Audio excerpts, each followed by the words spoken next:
BA final समाजशास्त्र की class में आप सभी का स्वागत है। आज हम ग्रामीण एवं नगरीय विकास के मुद्दों पर पार्ट 2 के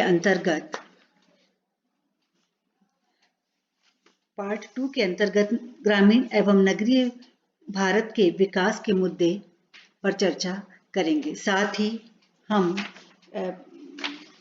ग्रामीण एवं नगरीय विकास में आने वाली बाधाओं और बाधाओं को दूर करने के लिए सुझाव, इस पर भी अपना अध्ययन करेंगे।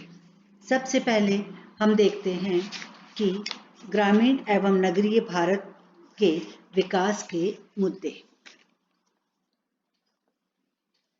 26 जनवरी 1950 ईस्वी को भारत का वर्तमान संविधान क्रियान्वित हुआ, जिसमें भारतीय समाज के विकास से संबंधित अनेक प्रावधान रखे गए हैं।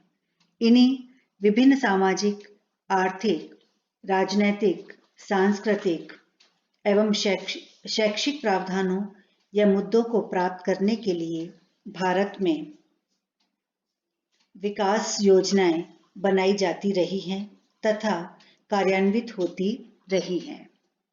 विकास योजनाओं के मुद्दों का मूल आधार संविधान में वर्णित प्रावधान है, जिनमें से कुछ प्रमुख महत्वपूर्ण मुद्दे इस प्रकार हैं। विकास की योजनाओं के मुद्दों का मूल आधार भारत का संविधान रहा है। संविधान में कुछ स्पष्ट प्रतिमान निश्चित किए गए हैं।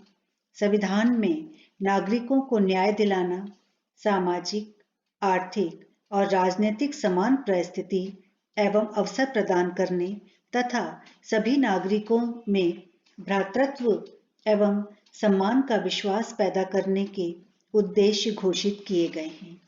इन मुद्दों से संबंधित प्रावधान प्रमुख अनुच्छेदों 14, 15, 16, 17, 38, 39, 43,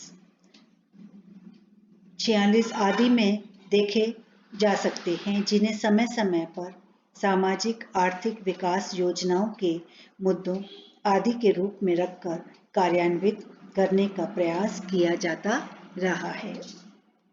इन अनुच्छेदों की मुख्य बातों को हम नोट्स के माध्यम से भी पढ़ेंगे, उनका अध्ययन करेंगे। संविधान में ग्रामीण एवं नगरीय समाजों की विकास योजनाओं के लिए सामाजिक, आर्थिक, राजनैतिक और सांस्कृतिक मुद्दों का आधार प्रदान किया है, जो इस प्रकार है। पहला है सामाजिक मुद्दे। समाजवादी समाज की स्थापना करना, प्रमुख उद्योगों से जन स्वामित्व पर बल देना, पूंजीपतियों की भूमिका को प्रतिबंधित करना, समाज में समानता, न्याय, मुक्तिकरण, व्यक्तिवाद को लाना है। लोगों को अच्छे जीवन यापन के लिए अधिक से अधिक अवसर प्रदान करना तथा शिक्षा, पोषण, स्वास्थ्य, आवास, समाज कल्याण के लिए अधिक से अधिक सुविधाओं का विस्तार एवं सुधार करना है। दूसरा है आर्थिक मुद्दे। प्रति व्यक्ति आय में वृद्धि करना, राष्ट्र को आत्मनिर्भर बनाना, राष्ट्रीय आय में वृद्धि, सभी लोगों तक विकास की योजनाओं का न्यायोचित लाभ पहुंचाना, उत्पादन में कार्यकुशलता की वृद्धि के लिए आय एवं धन के न्यायोचित वितरण की उत्तम व्यवस्था करना तथा रोजगार के अवसरों का स्तर ठोस रूप में ऊंचा करना आदि है। अब है राजनीतिक मुद्दे। एक शक्तिशाली केंद्रीय राज्य सरकार का निर्माण करना, राजनीतिक सत्ता के विखंडन को पुनः एकीकृत करना, ऐसी राजनीतिक व्यवस्था की स्थापना करना जो जनता के प्रति उत्तरदायी हो, राजनीतिक सत्ता का विकेंद्रीकरण करना, अधिकाधिक लोगों को निर्णय की प्रक्रिया में सम्मिलित होने के लिए प्रोत्साहित करना तथा भागीदारी में वृद्धि करना। नेक्स्ट है सांस्कृतिक मुद्दे। पवित्रता में से धर्मनिरपेक्षता की नीति की स्थापना एवं विस्तार करना, मूलभूत मानव अधिकारों का संरक्षण करना जैसे स्वतंत्र भाषण का अधिकार, स्वतंत्र धार्मिक अभिव्यक्ति का अधिकार प्रदान करना, जातियों, क्षेत्रों एवं वर्गों में असमानताओं का उन्मूलन करना, नागरिकों में परस्पर भ्रातृत्व की भावनाओं का विस्तार करके ऐसे समाज का निर्माण करना जिसमें व्यक्ति आदर्शवाद की ओर प्रेरित हो तथा लोग परस्पर निस्वार्थ त्याग एवं सहयोग की भावना के साथ रहें।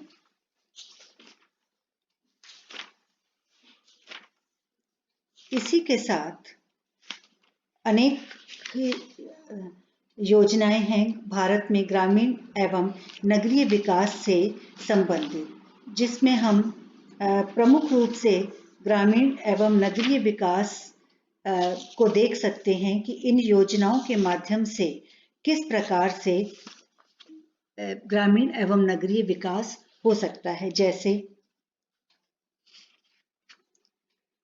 स्वतंत्रता प्राप्ति से पूर्व विकास योजनाएं और दूसरी स्वतंत्रता प्राप्ति के पश्चात विकास योजनाएं।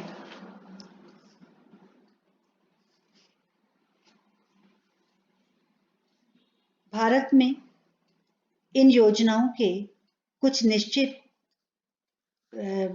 लक्ष्य हैं जिनके द्वारा इन्हें लागू किया गया और ग्रामीण एवं नगरीय विकास के लिए ये महत्वपूर्ण साबित हुई।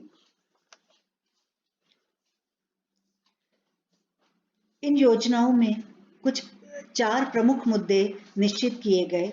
पहला, उत्पादन को अधिकतम संभव सीमा तक बढ़ाया जाए जिससे कि राष्ट्रीय एवं प्रति व्यक्ति आय के उच्च स्तर को प्राप्त किया जा सके।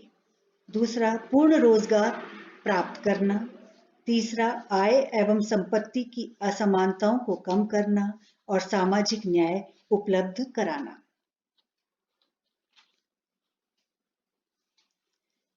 ग्रामीण एवं नगरीय विकास से संबंधित प्रमुख योजनाएं हैं जिनमें पंचवर्षीय योजनाएं, राष्ट्रीयकरण, 20 सूत्री कार्यक्रम और विशेष रोजगार और गरीबी उन्मूलन कार्यक्रम प्रमुख हैं।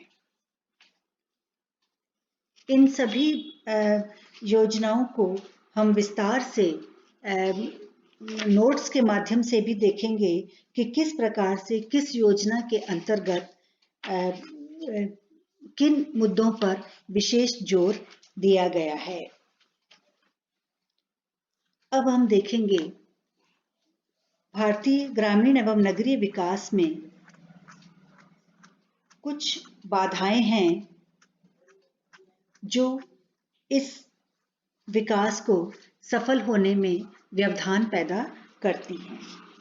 ये बाधाएं हैं, सबसे पहले गरीबी, जनसंख्या में वृद्धि, अशिक्षा, सामाजिक प्रथाएं, उदासीनता, अप्रशिक्षित कर्मचारी, यातायात एवं संचार के साधनों का अभाव।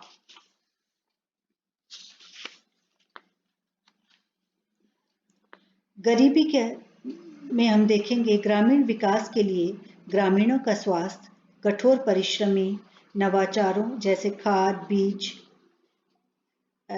आधुनिक कृषि का उपयोग आवश्यक है क्योंकि ग्रामीण अधिकतर निर्धन हैं या गरीबी रेखा से नीचे जीवन यापन करते हैं, इसलिए उनमें उपयुक्त विकास की आवश्यकताओं का अभाव होता है।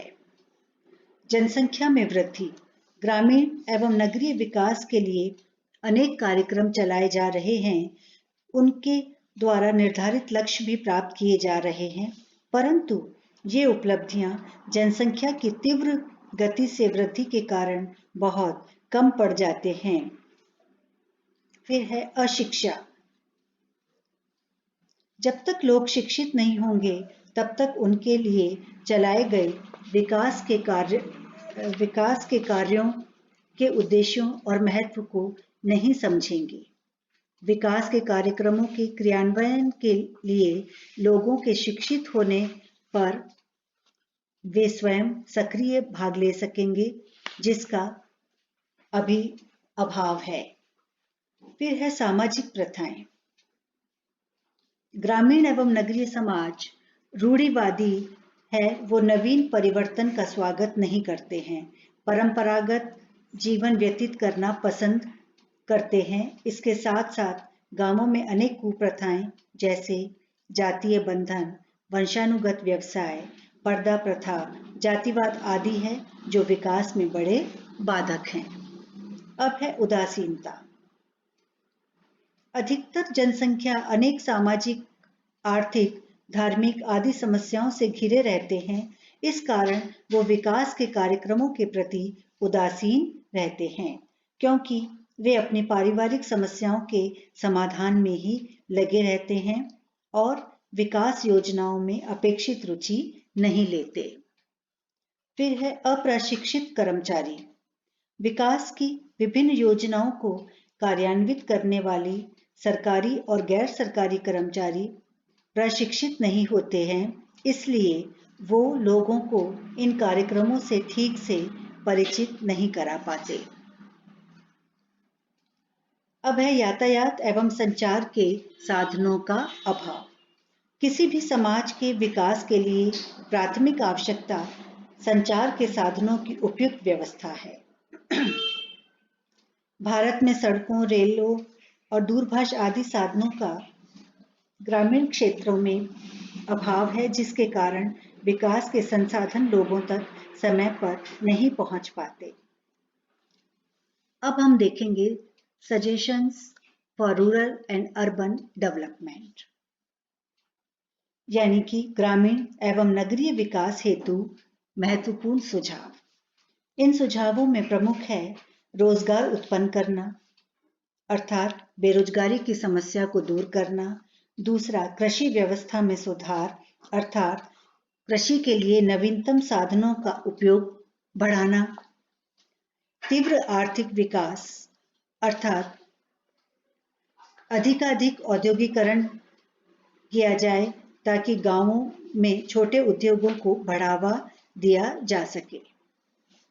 फिर है जनसंख्या वृद्धि पर नियंत्रण, अर्थात बढ़ती हुई जनसंख्या पर नियंत्रण करना ताकि भावी योजनाओं को कार्यान्वित किया जा सके। काले धन की समाप्ति, अर्थात अवैध भूमि को सरकार द्वारा अपने हाथ में लिया जाकर कठोर कानून बनाकर काले धन को समाप्त किया जाए। फिर है रक्षा सेवाओं व पुलिस के बजट में कमी करना, अर्थात इन सेवाओं पर 25% से अधिक राष्ट्रीय आय खर्च होती है, जिस पर अगर यदि नियंत्रित किया जाए तो इस धनराशि को विकास के लिए उपयोग में लाया जा सकता है। फिर है शिक्षा का प्रसार। शिक्षा व्यवस्था में सुधार की अधिक अपेक्षा है। आज सामान्य शिक्षा के साथ साथ व्यवसायोन्मुख शिक्षा की अत्यंत आवश्यकता है, जिससे बढ़ती हुई बेरोजगारी पर नियंत्रण किया जा सके और शिक्षा की योजना आर्थिक विकास से जुड़ी होनी चाहिए। साधनों का उचित वितरण, असामाजिक कुप्रथाओं का उन्मूलन करना, अर्थात अनेक कुरीतियां एवं कुप्रथाएं हैं जिन्हें व्यक्ति ऋण लेकर पूरा करता है। यदि इन कुप्रथाओं का उन्मूलन किया जाए तो व्यक्ति ऋण से मुक्त हो सकता है। और अंतिम है सामाजिक संस्थाओं में परिवर्तन। अनेक सामाजिक व्यवस्थाएं इस प्रकार की हैं जो व्यक्ति को कुंठित बनाती हैं, उसके विकास में बाधक हैं, जैसे संयुक्त परिवार व्यवस्था व जाति व्यवस्था इसी श्रेणी में आती हैं।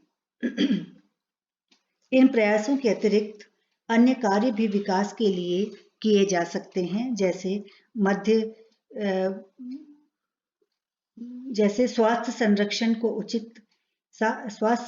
संरक्षण की उचित व्यवस्था हो, देश के प्राकृतिक साधनों का उचित दोहन हो, बचत की आदत को प्रोत्साहित किया जाए आदि। Thank you. आज हमने 2 पार्ट के अंतर्गत ग्रामीण एवं नगरीय विकास के मुद्दों पर अध्ययन किया है। Thank you.